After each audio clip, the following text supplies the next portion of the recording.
the first bombshell dropped like a meteor. In a stunning organizational shakeup, the Browns elevated Tommy Reese to acting head coach for the upcoming game, and potentially beyond. That single decision sent shockwaves through every corner of the NFL. A few seasons ago, Stefanski was hailed as one of the league's brightest minds, a coach of the year with a vision that supposedly brought discipline and identity to Cleveland. Now he's been quietly pushed to the sidelines, while the man he hired to run his offense assumes control of the team. The symbolism is undeniable. Ownership and the front office have lost faith in Stefanski's leadership, his judgment, and his stubborn refusal to adapt. The message is clear. The Browns are moving forward without him. What happened next cemented. This is one of the most dramatic takeovers in league history. The moment Reese took over practices, he wasted no time shaking things up. For the first time all season, Shedeur Sanders was seen taking first-team reps, throwing crisp passes, and commanding the offense with visible confidence. The leaked footage from those sessions told the story in motion. Reese standing beside Sanders, offering calm, focused instruction, while the young quarterback threw darts across the field. The players around them, from receivers to linemen, looked alive again. The energy was different, tangible. For months, fans had been begging to see what Sanders could do if given a legitimate chance. Under Stefanski, those calls fell on deaf ears. Under Reese, they've become reality. The contrast between the two coaches couldn't be sharper. Stefanski had dismissed Shedeur from the moment he joined the roster, allegedly sidelining him with questionable injury reports and prioritizing his preferred starter, Dillon Gabriel, no matter how poor the results. His press conferences became exercises in deflection and arrogance. When asked why Sanders wasn't being given a shot, Stefanski's answers came off as cold, dismissive, and tone-deaf. It wasn't about competition or performance. It was about control. But Reese, from the very start, has taken the opposite approach. In his first press briefing, he praised Shedeur's work ethic, preparation, and understanding of the system. He talked about how the young quarterback had stayed ready, studied film, and earned this opportunity through persistence. That kind of public confidence from a coach can change a player's life, and it seems to have already changed the atmosphere in Cleveland.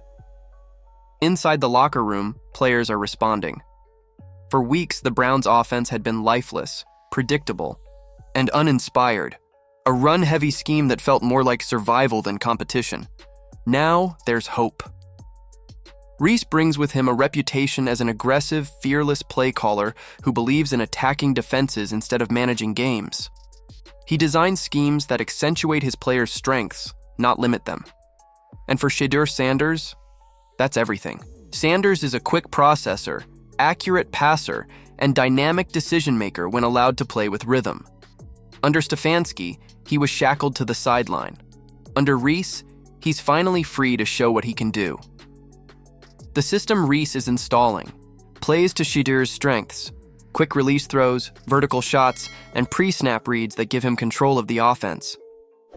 It's an entirely new identity for the Browns, one built on trust and explosiveness rather than fear and hesitation. But make no mistake, this power shift didn't happen overnight. The pressure had been building for weeks, and it started with the team's biggest names. When star defensive end Myles Garrett publicly expressed frustration with the offense, it wasn't just venting, it was a signal. Garrett's words carried weight. He didn't have to name Stefanski directly. Everyone understood who he was talking about. The defense was doing its job, but the offense, under Stefanski's rigid direction, kept imploding. Other voices joined in. Analysts with deep Cleveland ties tore into Stefanski's approach, calling his play calling uninspired and ineffective. Garrett Bush's pointed criticism echoed through local sports radio, highlighting that even with elite weapons, the Browns had one of the least productive offenses in the league. The final straw came after an embarrassing loss to the Patriots, a game so dull and disjointed that it seemed to break the organization's patience entirely. During that game, star receiver Jerry Jeudy went nearly 3 quarters without being targeted, while Sanders watched helplessly from the bench, declared inactive due to an injury that even his own family publicly disputed. That's when ownership stepped in. According to inside reports, team owner Jimmy Haslam called emergency meetings during the bye week, demanding accountability and answers. What came out of those conversations was a decision that would rock the entire franchise. Strip Stefanski of his play-calling duties, elevate Reese, and give Shedeur Sanders the opportunity he's been denied all season. It was bold, risky, and perhaps desperate, but necessary. The optics for Stefanski are brutal. He's now the head coach in name only, reduced to an observer, while his offensive coordinator takes over every major decision. For a man once celebrated as a visionary, this is pure humiliation. The organization has effectively said, "We don't trust you anymore." And the most painful part? Stefanski brought this on himself. His insistence on controlling every aspect of the offense, his refusal to adapt, and his ego-driven protection of Dillon Gabriel all led to this downfall. What he saw as stability was, in truth, stagnation. For Shedeur Sanders, however, this moment could redefine everything. After months of frustration, he's finally getting the platform he's earned.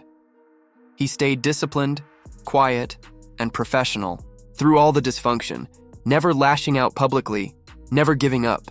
Now, under a coach who believes in him, he's ready to prove he belongs in the NFL spotlight. But with that opportunity comes enormous pressure. If he struggles, critics will rush to say Stefanski was right all along. If he thrives, the entire narrative flips, and Stefanski's credibility evaporates. Sanders knows what's at stake. He's been preparing for this moment his whole life, carrying the weight of his famous last name while carving his own identity as a quarterback. Everything he's endured, every doubt and dismissal, has led to this chance. Tommy Reese and Shedeur already seem to share a rare chemistry. The practice footage reveals mutual trust, a coach who listens and a player who absorbs.